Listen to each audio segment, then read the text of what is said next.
If we are going to buy some ink, let's start with the ink samples that I have and see if any of these might be of interest. First of all, supplies. I am using an old towel. I also have this jar. It's a nice wide mouth jar, and this is a nail tool that I bought for nail art, and I guess it's called a freestanding pen and nib. Both of these came from Jet Pens. I have a little tin that I use that has a sticker on the bottom that says, "I ink, therefore I am." And it's got a fountain pen on it, obviously, with some ink on it. And I'm going to use this as I am inking. That way I don't spill anything on my desk. We will be using a Tomoe River notebook that is 52 GSM. And the final thing, the star of the show is going to be all of my ink samples. So for those of you who have been in that fountain pen journey for a while, you might have more ink samples than I have. But this to me feels somewhat overwhelming. So you can just kind of get a sense of what I've got going on in here. So we're going to go through here and we're going to do some swatching. And we're going to listen to a little bit of music in the background, and we're going to get through these, and ultimately, when we're done, we're going to select an ink to buy. Let's get started with an ink that I got at Stationery Fest from one of my new fountain pen friends. And this is Dominant Industry Blue Rose, and it is a really beautiful blue. This is my first Dominant Industry ink that I've ever had, and I was really excited to have this very generous sample, so thank you, Melissa. Like I was saying, I have so many samples available today that I want to share with you and then ultimately decide which one I want to buy long term. So the next one is a blue black from Platinum. I've also never owned a Platinum ink. So I do have a couple of Platinums. I basically only have 2 Platinum Preppies in my collection. I enjoy them very much. I did a eyedropper fill on both of them, and the body of one of them cracked. So I'm not using that one anymore. I do have some of the parts as spare parts. Fortunately, it did not crack while I had any ink in it. So this is Platinum Blue Black. This is Robert Oster, and it is called Black and Blue. And it's a really pretty blue with some sheen on it, which hopefully will come across okay in the video. The next ink is Herbin Vert Pure, which I'm probably butchering the name there, so thank you for being kind on the pronunciation. The next one is Noodler's, and I've got 2 Noodler's inks here. The first one is Noodler's Purple Martin, and the second one is Noodler's Cactus Fruit Eel. And I will tell you, I had one of the very first bottles I ever purchased was a Noodler's ink. I bought Subway Series Sepia, which is a brown sepia ink from the Fountain Pen Hospital here in New York City. And it was my very first, like I said, it was one of my very first inks. And man, I hated that ink. I mean, I liked the color. I love brown inks, and I really liked the color, and I thought I would enjoy it. And I didn't really know that much about fountain pen inks at the time when I purchased it. But man, I tell you, that thing would never dry. It would never, ever dry. So I would write letters to my sister, and I would finish a page and I'd flip it over to start writing on the second page, and I'd come back and it was all smudgy, and I would use it when I was planning at work, and I was getting it all over my hands. It was a mess. I no longer have that brown ink, and I don't anticipate being interested in buying either of these two or any Noodler's ink. for that matter. The next one we're looking at here is DeAtramentis, and this is one of their document series inks. This is DeAtramentis Document Dark Green. Now, I already have a really pretty green in my collection. I stopped by Yoseka Stationery Shop in Brooklyn, and I love that ink. That is probably going to be my mainstay green ink, but this one, because it's the document series, it's water resistant, and that is super interesting to me, if I'm being honest. So not really sure if I will be keeping that one as the main green, or if I'll be branching out to another. I guess we'll decide at some point. The next ink we're looking at here is a Pelikan, and it is Pelikan Royal Blue, a really, really pretty, vibrant blue. I'm really happy with how this looks on the paper, and it's not drying super fast. It dries, I guess, probably regular speed, it looks like, but I've never used it, which is a shame. So let's see if we can fix that going forward. And then the final ink is a Diamine ink, and sorry, I am somewhat out of frame here. Let's see if we can fix this. There we go. And this ink is actually drying really beautifully. It is called Diamine Sparkling Shadows. And what a shame that I have not used this ink before now. I am actually looking forward to loading this up in one of my fountain pens, maybe in preparation for the November 2024 time frame. So maybe for next month we will load up this ink in that pen. So now we're going to be looking at, oh, hang on here. It looks like I've got a little bit of, what do we call this? It's bled through. Probably not the paper's fault. So let's just use a little water brush here. Could be the ink's fault. It's Noodler's ink, man, I'm telling you. So what we're doing next is Diamine, and this one is a Diamine Purple Dream.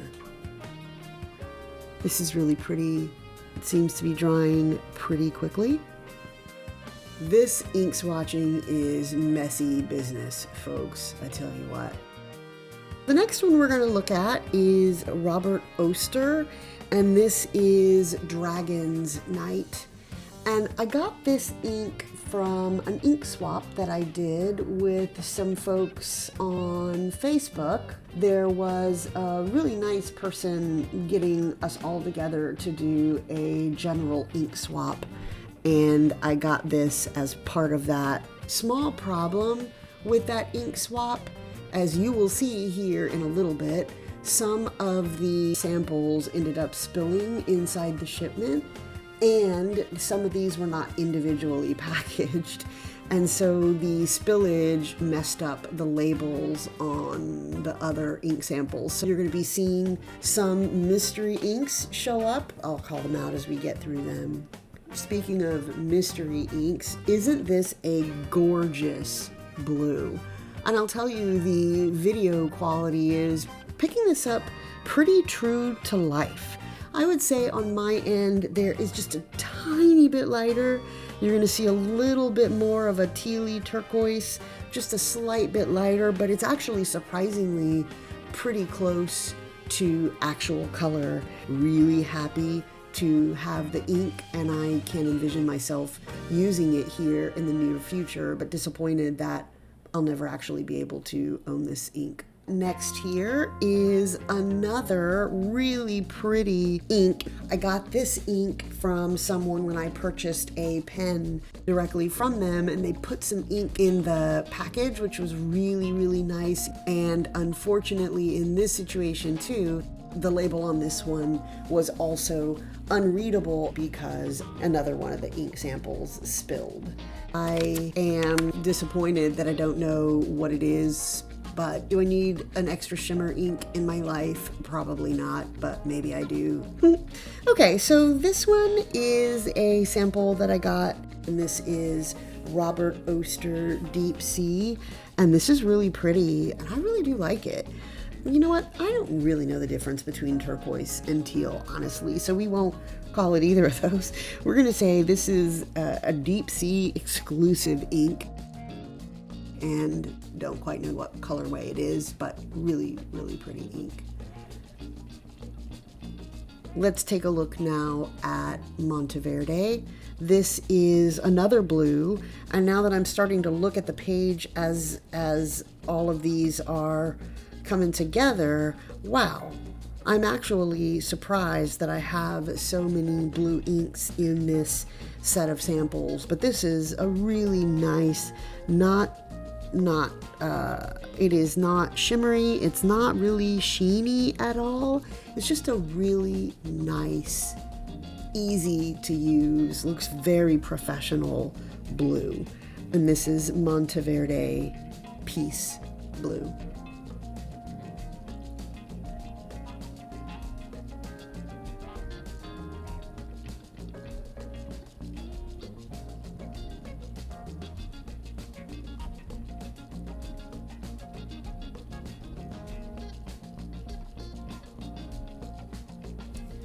The next ink is also another Monteverde ink. Also kind of not super shimmery, not really any properties like sheening or shimmer, just a very straightforward, what looks like to be a pretty well-behaved, easy to use ink. Let's work around this silly little Noodler's ink spillover, and we're going to write directly below it. This is Monteverde Passion Burgundy. Really pretty ink.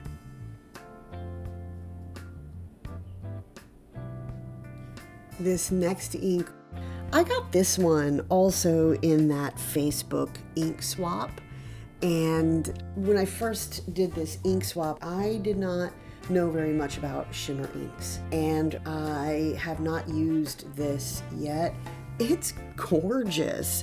As I'm looking at it right now, I'm kind of sad that I haven't put this in a pen yet, but when you start out on your fountain pen journey, you don't always know what shimmer ink is going to do in your pens, and I've been a little bit concerned about that, so I haven't put this in a pen yet, but I am going to change that here pretty soon.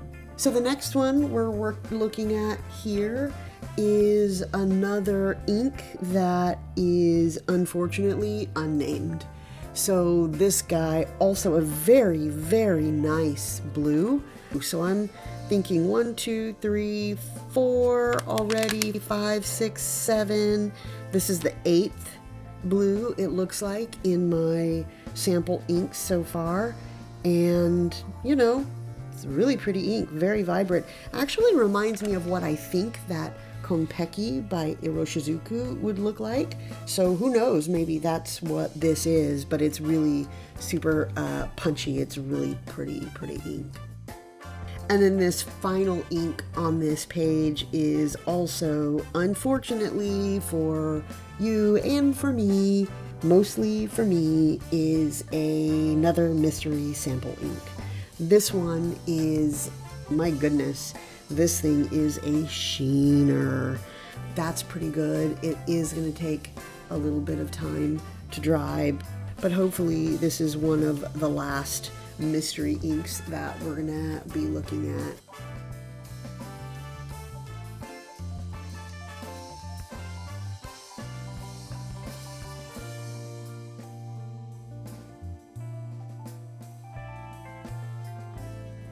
Okay, so these next 4 inks that we're going to look at are from Lennon Toolbar, and I got these 4 samples from Yoseika Stationery, and I got 4 of them. I didn't actually, I actually used 3 of the 4 pretty regularly, so these are not brand new samples to me.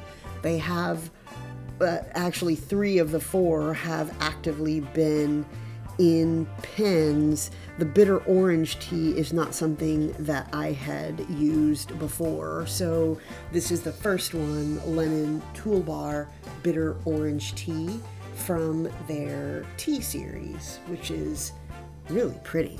I really like them. The second one we're looking at here is Lennon Toolbar Dongding Oolong Tea. And this is a really pretty green.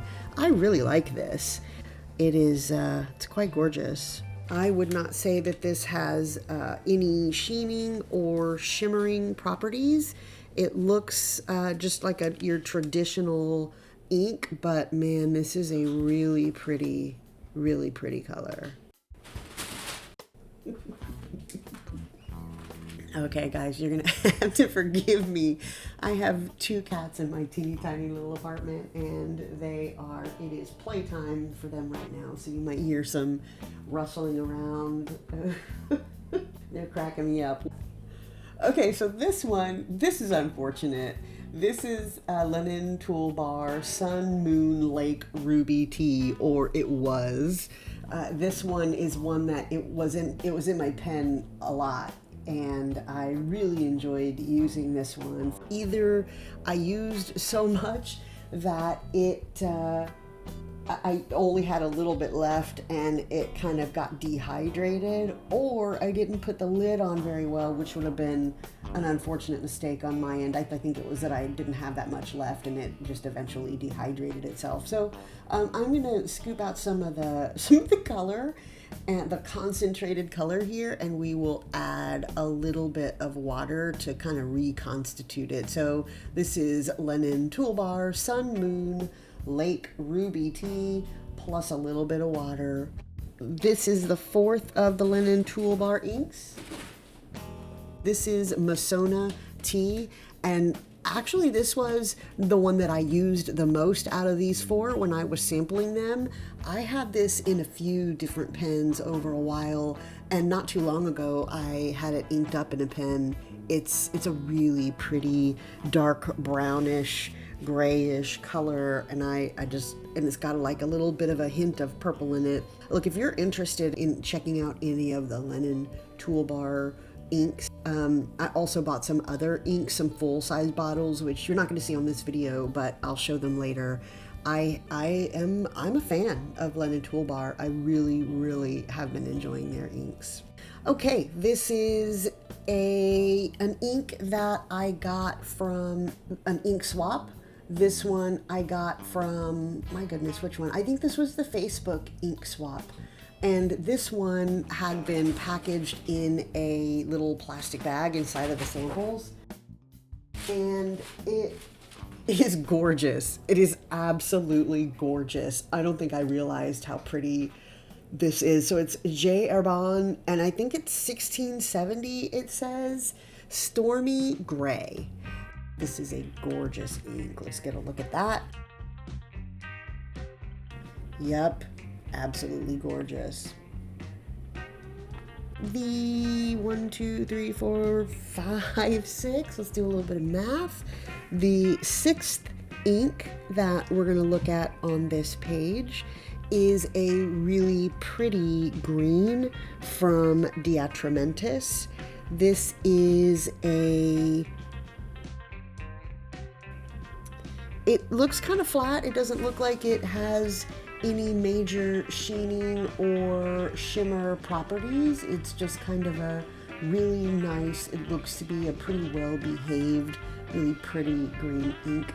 DeAtramentis Jane Austen.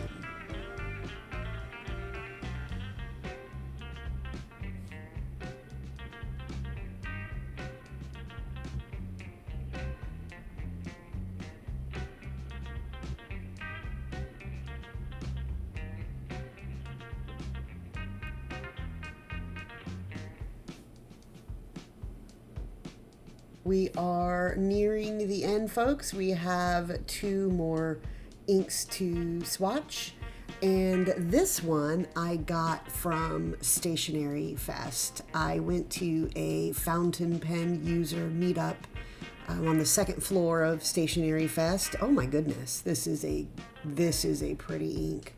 So let me tell you, if I were to give you any pro tip coming from someone who is not a pro, actually I wouldn't call it a pro tip, I would call it a look at this ink, oh my gosh. If there was one regret, if there's one thing that I wish that I had done differently, is I wish that I had written down what this ink is. My goodness, this thing looks, this thing is, I don't even know how to describe it. It looks radioactive. It's got a greenish, brownish base color, and the sheen on this thing is incredible.